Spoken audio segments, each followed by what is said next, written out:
Hello class. Welcome back बच्चों। लो प्यारे बच्चों, स्टार्ट कर रहे हैं नया लेक्चर। बाबू, आज हमारा अकाउंटेंसी पर लेक्चर नंबर सेकंड है। कल हमने बेटा बहुत सारी थ्योरी पढ़ी है और कुछ बेटा आखिरी में बात प्रैक्टिकल करी थी। ठीक है जी, बिल्कुल लास्ट बात। आज मैं उसी लास्ट बात से शुरू कर रहा हूँ और बेटा सीधा का सीधा आज हम एक प्रैक्टिकल क्वेश्चन करके जाएंगे, एक नहीं कम से कम तीन चार। ठीक है जी, और शायद उम्मीद करता हूँ आज कुछ होमवर्क भी मैं आपको देता हूँ। ठीक है बच्चे, कह रहे बताओ दूसरे दिन होमवर्क भी आ गया। और वो तीन है बुक, 11th क्लास नहीं है। मुझे मार मार के अकाउंट्स हो रही है। ठीक है जी, यहाँ मजे होएंगे नहीं। चलो जी, खैर करते हैं श्री गणेश, मेरी तरफ देख रहे हैं सब। तो 11th क्लास और 12th क्लास में अकाउंट्स में क्या फर्क आता है बेटा? 11th क्लास में आपने जो अकाउंट्स बनाए हैं वो सोल प्रोप्राइटरशिप फर्म के बनाए हैं। अब हम क्या बनाने वाले हैं बाबू? पार्टनरशिप फर्म के अकाउंट्स और कंपनी अकाउंट्स। पहला तो फर्क यही है। क्या अकाउंट्स प्रिपरेशन में भी कुछ डिफरेंस आता है? क्या बुक्स ऑफ अकाउंट्स में भी कुछ डिफरेंस आता है? लास्ट में मैंने बात कर दी थी कल आपसे। हाँ, थोड़ा सा फर्क आएगा। अभी हमने बुक स्टार्ट की है अकाउंटिंग फॉर पार्टनरशिप फर्म। ठीक है, तो क्या फर्क आएगा सीधा उस पर। ठीक है, मेरी तरफ देखा। तो 11th क्लास में जब हम फाइनेंशियल स्टेटमेंट बनाते थे तो हम बेटा दो अकाउंट एक स्टेटमेंट बना रहे थे। अकाउंट के नाम trading and P&L account. P&L मतलब प्रॉफिट एंड लॉस अकाउंट। ठीक है, और बेटा एक स्टेटमेंट बना रहे थे। स्टेटमेंट का नाम है बैलेंस शीट, जिसमें पावनी के हिसाब से पहला का पहला कॉलम एसेट का है। वो फॉर्मेट याद है? Particulars amount liabilities amount assets amount. ठीक है, और नीचे हम एक स्टेटमेंट भी लिखते थे।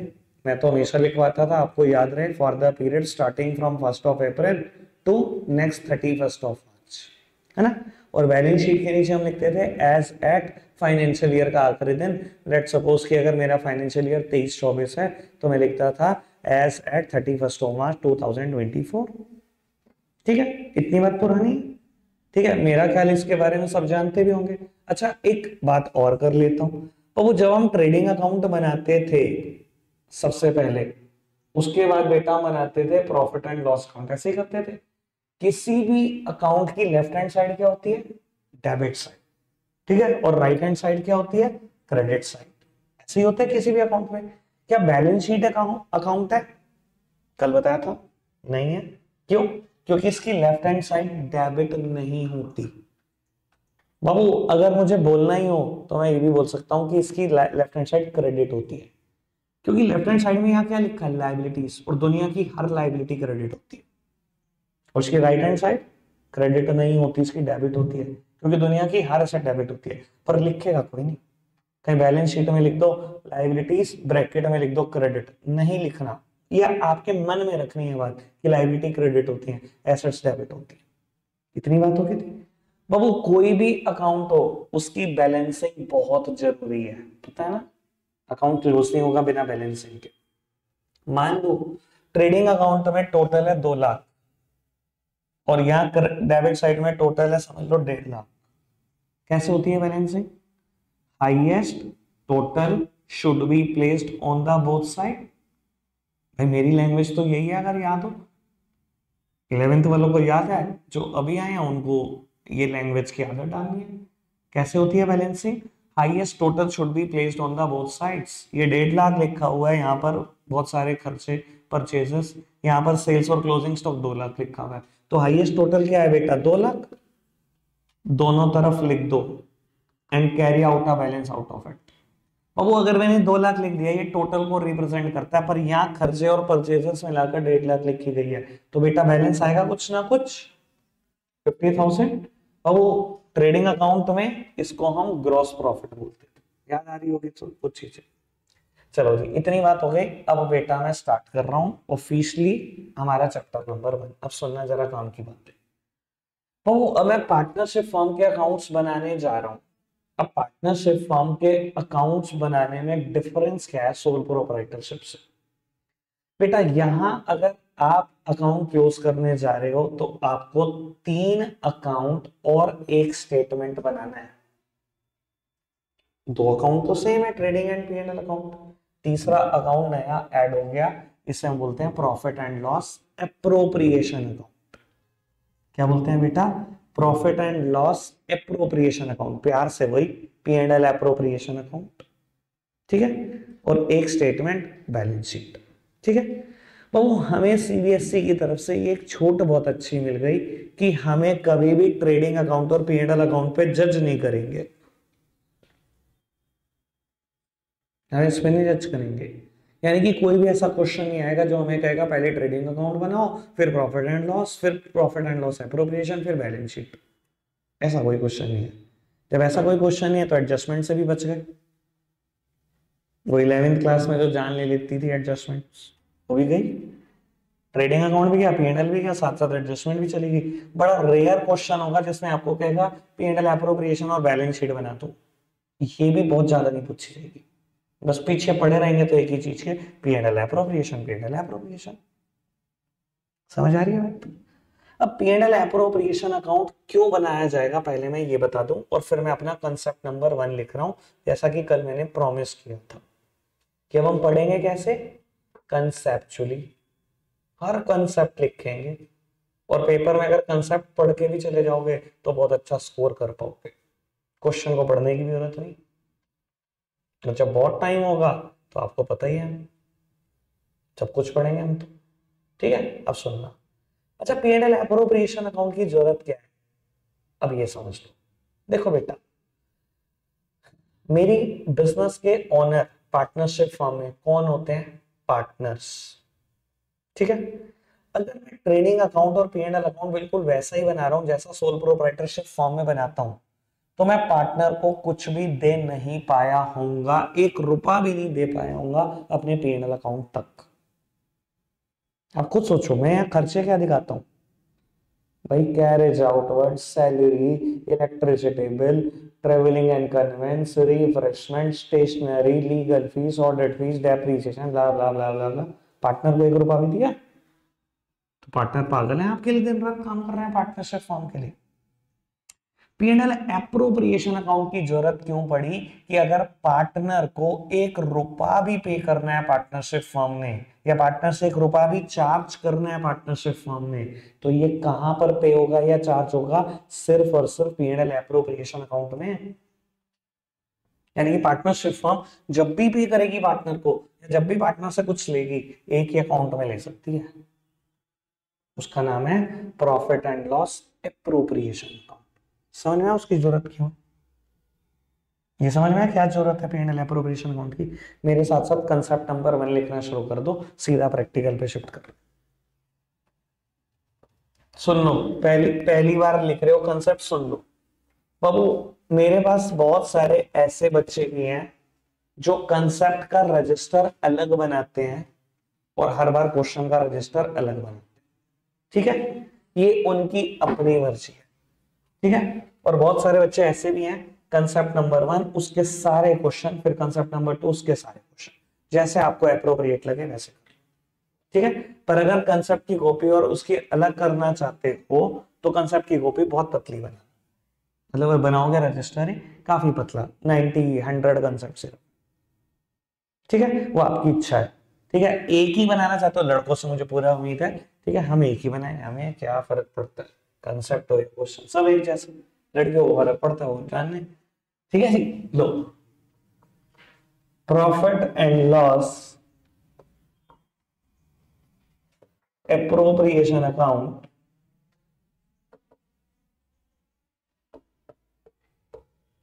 और प्रॉफिट एंड लॉस एडजस्टमेंट।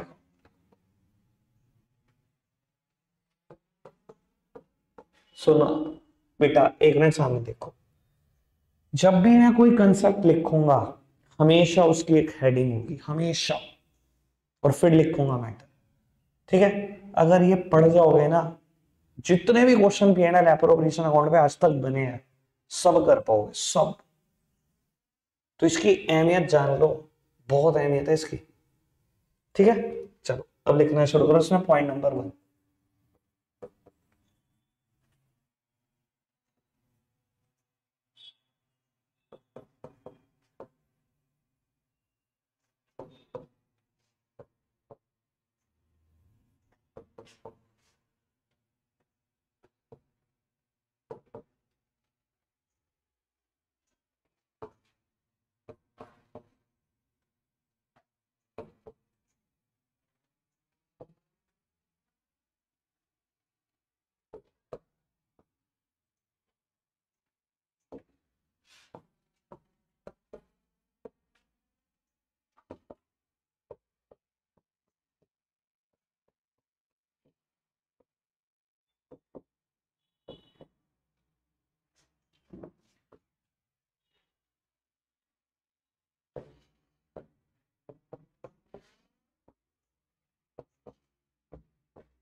इतना नोट डाउन करो,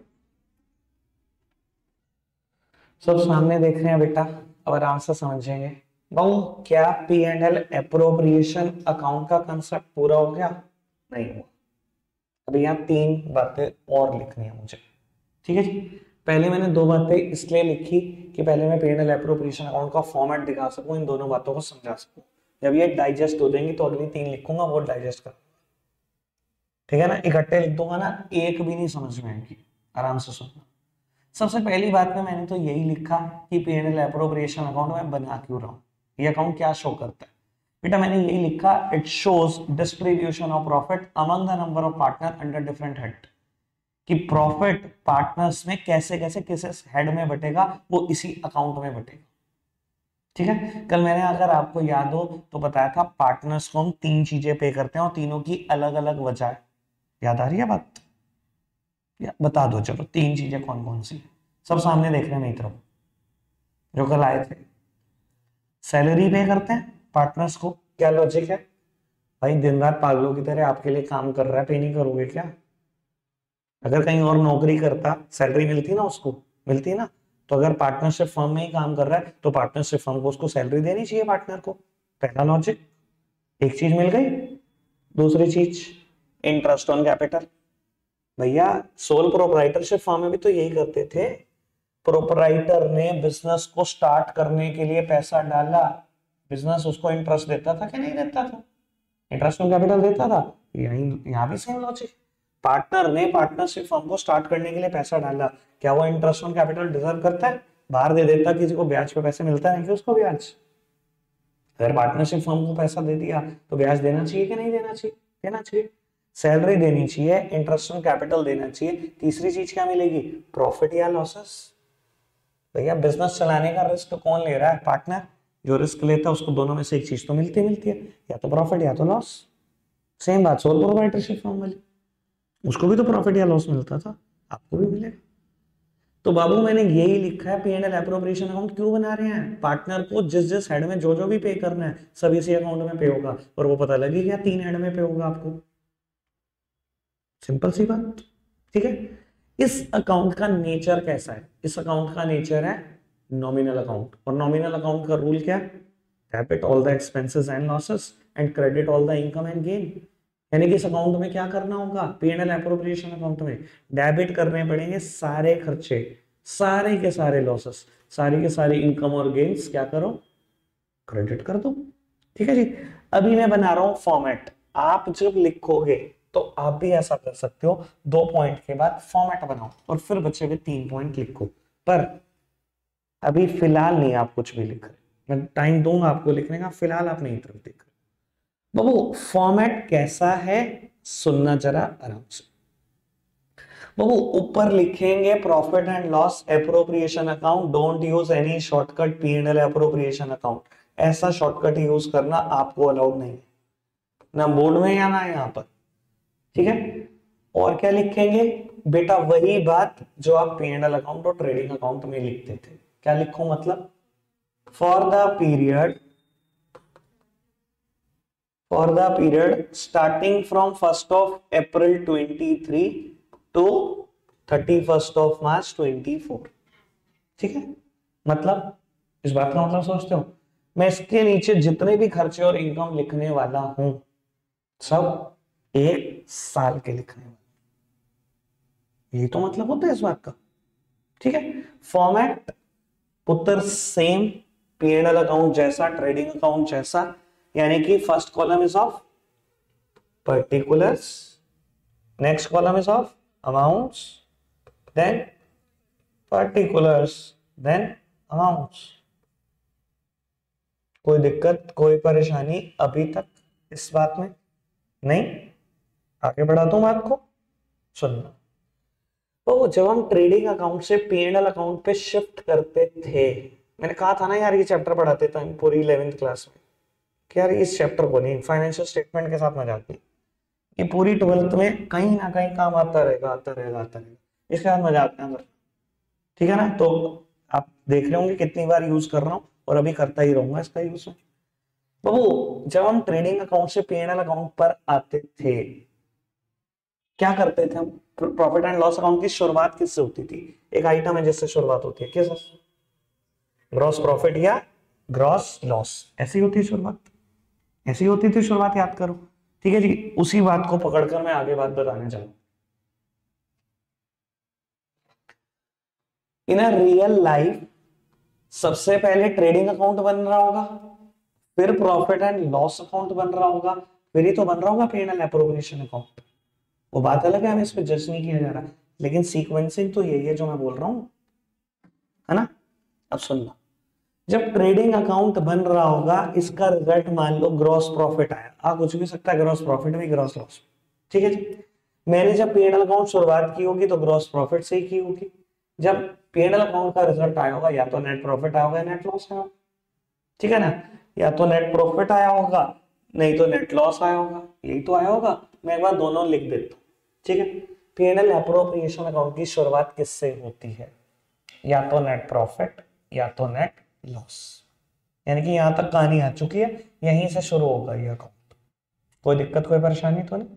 जितना बोल रहा हूं सब समझ में आ रहा है अच्छे से, ठीक है? चलो जी बाबू, मान लो नेट प्रॉफिट आया मेरे क्वेश्चन में, शुरुआत करते हैं इस अकाउंट। बाबू एक अकाउंट से, अब ये बात सुन लेना वो बच्चे जिन्होंने कभी मुझसे, कभी मेरी भाषा नहीं सुनी अकाउंट की, उनके लिए ज्यादा इंपॉर्टेंट है, ठीक है? एक अकाउंट से जब भी कोई चीज दूसरे अकाउंट में जाती है तो उसकी दो शर्तें होती हैं।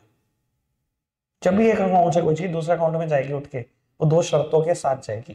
पहली शर्त, साइड बदल दो, ठीक है? यहां पर नेट प्रॉफिट लिखा, यही तो लिखा होगा, to net profit transfer to the capital account, ऐसे ही तो लिखते थे हम। अगर बात करूं सोल प्रोप्राइटरशिप फर्म की, टू नेट प्रॉफिट, टू, मैंने क्या बोला? एक अकाउंट से दूसरे अकाउंट में जाने की शर्त है सबसे पहले साइड बदल दो। ये टू साइड में लिखा है, कहां ले जाओ इसको? बाय साइड, बदल दी साइड में। दूसरी शर्त, नाम अकाउंट का आएगा, नाम किसका आएगा? अकाउंट का, यानी कि ये नहीं लिख सकते आप बाय नेट प्रॉफिट, क्या लिखेंगे? By profit and loss account, क्योंकि ये प्रॉफिट एंड लॉस अकाउंट से उठकर आ रहा है। यहां पर दोबारा बोल रहा हूं, एक अकाउंट से दूसरे अकाउंट में जाने की दो शर्तें होती हैं बेटा। सबसे पहली चीज, अगर नेट प्रॉफिट इस अकाउंट से उठा के इस अकाउंट में ले जा रहे हो ना, दो शर्तों के साथ जाएगा, साइड बदल के जाएगा, अकाउंट का नाम लिखा जाएगा। याद आ रही है मेरी बात? मैं हमेशा यही बोलता था आपको, ठीक है जी। तो बाबू मैं लिखूंगा by profit and loss account, और जिसको फिर भी तसल्ली ना हो रही हो, बहुत परेशानी हो रही हो दिमाग में, नेट प्रॉफिट कहीं तो लिख ही दो, कहीं तो लिख दो भैया, तो बाबू ब्रैकेट में लिख देना कुछ दिन के लिए, उसके बाद में ये भी छोड़ दूंगा कि ये मैंने सिर्फ इसलिए लिखा कि बताने के लिए कि नेट प्रॉफिट है, ठीक है जी। हो गई अकाउंट की शुरुआत। और अगर नेट लॉसेस होता तो सर नियम तो वही है, साइड बदल के जाएगा, ये बाय साइड में लिखा होगा तो ये टू साइड में लिखा जाएगा, नाम किसका आएगा? नाम अकाउंट का ही आएगा, तो लिखा जाएगा to profit and loss account, bracket में लिख दो नेट लॉसेस। मेरा ख्याल है इस बात पे किसी को अभी तक कोई दिक्कत, कोई परेशानी नहीं आई होगी। ये समझ में आया P&L एप्रोप्रिएशन अकाउंट की शुरुआत कहां से होती है? कोई दिक्कत तो नहीं? बढ़ाएं बात को आगे। अब बेटा उन हेड्स पर मैं वापसी कर रहा हूं कि हम पार्टनर को क्या क्या पे करेंगे। अब एक बात बताना बड़ा सोच समझ के, बुक का नाम क्या है? बुक का नाम ही नहीं पता, बातें चल रही है आगे की। कल बताया था बुक का नाम क्या है? अकाउंटिंग फॉर पार्टनरशिप फर्म, ये बताया था ना बुक का नाम। अकाउंटिंग फॉर पार्टनरशिप फर्म, मैं किसी पार्टनर के अकाउंट नहीं बना रहा। किसके बना रहा हूं? पार्टनरशिप फर्म के। अब सुनना बाबू, पार्टनरशिप फर्म के अकाउंट्स का पार्ट है P&L appropriation account. Partnership firm के खर्चे डेबिट साइड पर, पार्टनरशिप फर्म की इनकम क्रेडिट साइड पर। ये अकाउंट है ना, देखो किसी भी अकाउंट में लेफ्ट हैंड साइड क्या होती है? Debit side. Right hand side क्या होती है? Credit side. डेबिट साइड में क्या लिखना है? नॉमिनल अकाउंट, सारे एक्सपेंसेस, सारे लॉसेस। यहाँ पार्टनरशिप फर्म के सारे खर्चे और लॉसेस लिखो, और यहाँ पार्टनरशिप फर्म की इनकम। मैं बच्चे को बहुत दिन तक ये बात समझाता रहता हूँ, बच्चा सारा दिमाग पार्टनर पे लगा रखता है। बेटा पार्टनरशिप फर्म के अकाउंट्स बना रहे हो, पार्टनर के नहीं। ठीक है ना? खर्चे और इनकम है, दोनों के अंतर है। क्लियर है बात? समझ आ रही है? चलो सब सामने देख रहे हैं मेरी तरफ। मैं मान के चल रहा हूँ क्वेश्चन की शुरुआत या तो इससे होगी या तो इससे होगी, एक ही तो चीज होगी, दोनों तो नहीं हो सकती। ठीक है ना? हमारी फेवरेट मान के चलते हैं, प्रॉफिट ही है बिजनेस में। ठीक है जी, इसी से शुरुआत करते हैं। लो पुत्र,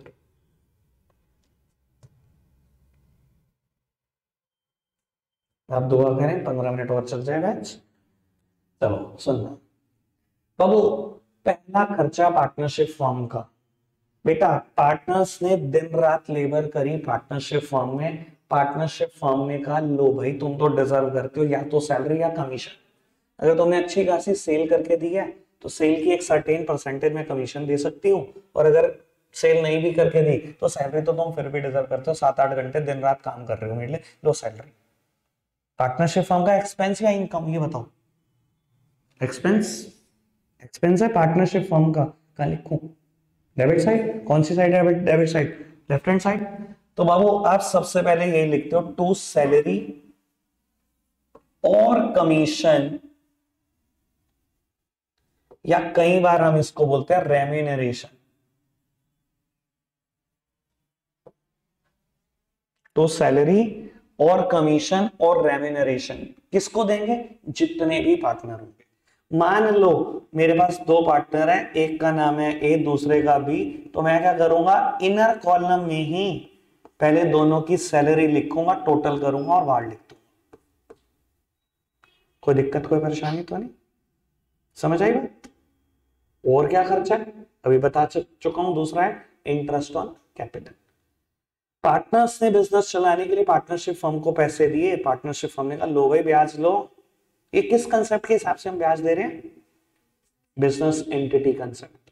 बिजनेस एंटिटी कंसेप्ट क्या कहता है? बिजनेस तो अलग बात, बिजनेसमैन तो अलग बात।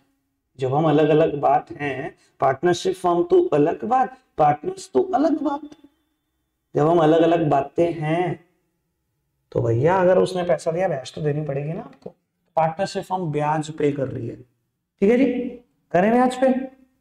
खर्चा के इनकम, खर्चा किस साइड रिकॉर्ड करें? Debit side. लो लो करो बेटा, चलो बाबू चलो, पे कराओ खर्चा। तो इंटरेस्ट ऑन कैपिटल ए और बी,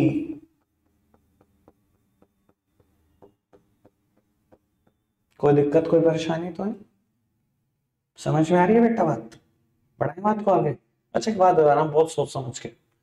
पार्टनर्स ने ड्राइंग्स कर ली बिजनेस से, पार्टनरशिप फर्म ने कहा भाई अभी भी तो अलग अलग बात है, सर ब्याज लेते टाइम अलग अलग बात है, मुझे भी ब्याज चाहिए, ला मुझे interest on drawings they. Partnership firm की इनकम या खर्चा? इनकम। सबको समझ में आ रहा है? कोई दिक्कत कोई परेशानी तो नहीं? बढ़ाए बात को आगे। तो बाबू अगर इनकम है, डेबिट साइड रिकॉर्ड करूं या क्रेडिट साइड? Credit side. सबको पता है क्रेडिट साइड कौन सी साइड है? Right hand side is the credit side. Bye interest on drawings.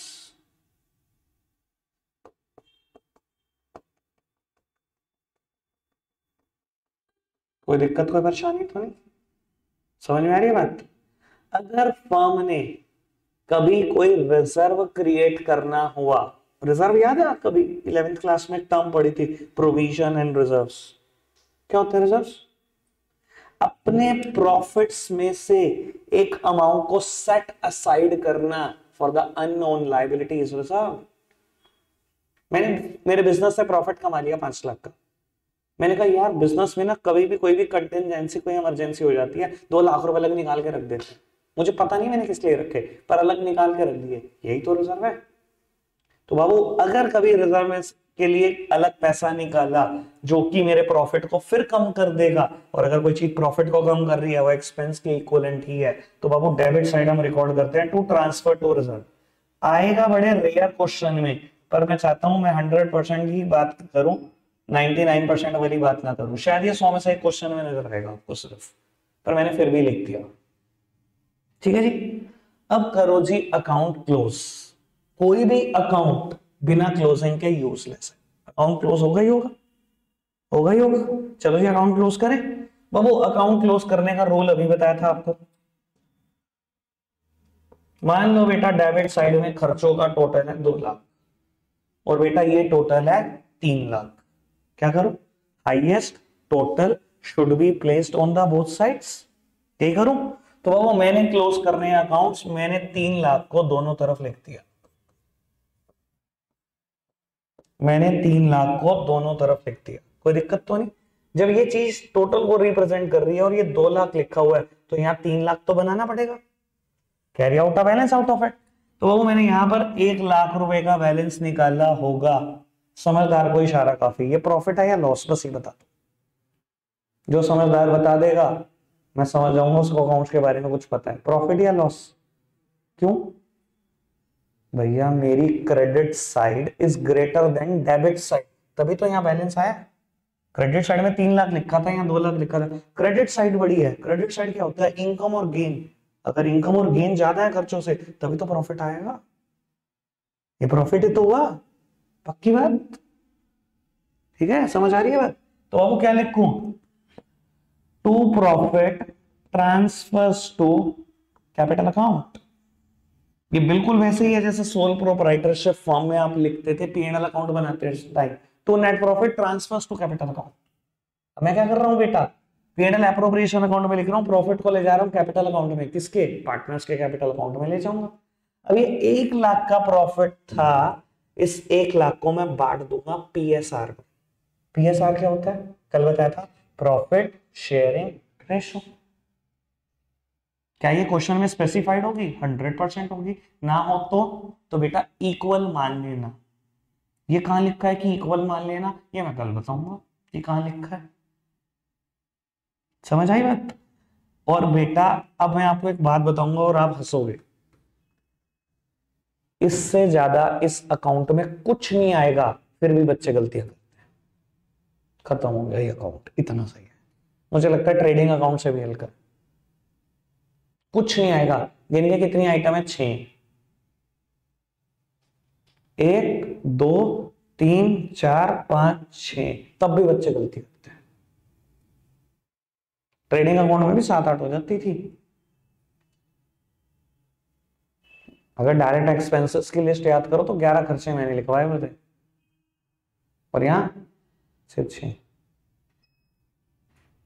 ठीक है, गलती होगी, होनी नहीं चाहिए मेरा ख्याल तो यार। कोई दिक्कत तो नहीं अभी तक? अच्छा एक बात बताओ, अगर इस साइड का टोटल 3 लाख होता है, इस साइड का 2 लाख, तो लॉस आता, यहां पर आता, क्या लिखते, by loss transfers to capital account. कोई दिक्कत, कोई परेशानी तो नहीं? पक्का से? एक काम करो, इतना नोट डाउन करो, ठीक है ना, फिर देखते हैं कुछ टाइम बचता है क्या। वैसे टाइम तो बचेगा, पर मुझे थोड़ा सा डाउट इसका ही है। ठीक है जी, चलो नोट डाउन करो, देखते हैं। रखते हैं आज के लिए इतना ही है प्यारे बच्चों, बाकी बातें कल करेंगे। Bye bye.